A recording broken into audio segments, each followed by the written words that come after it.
I want to talk a little bit about something I recently did. I released a poetry album.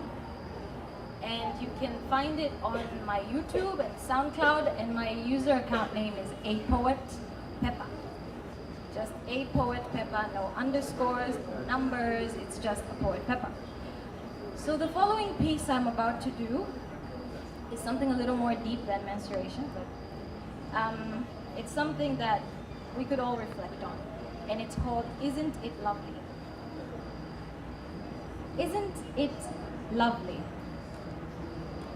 that not a breath you have ever taken, or a skin cell that has ever died, not a second you've been awakened, or a teardrop you've ever cried, not a tooth you've ever lost, or an eyelash that's ever fallen, or a second ever stolen, not a red blood cell that was formed and then quickly died, or an idea that was newly born and then also quickly died, not a gasp you've ever taken, or a single blink of an eye, not a truth that passed you by, or a lie you've ever told has gone unknown by God. Isn't it lovely? Isn't it wonderful?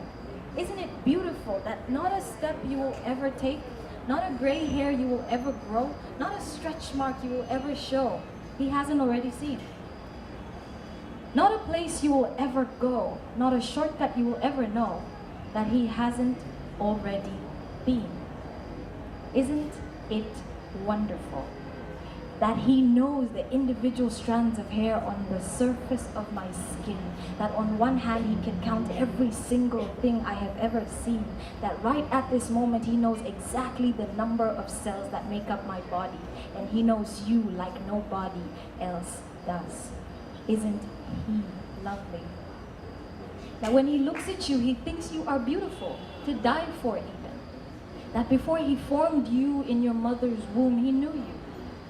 And He thought you were special because He made you to look like Him. But you take your reflection from them and what they think is beautiful and what they think is worthy or not. Thank you.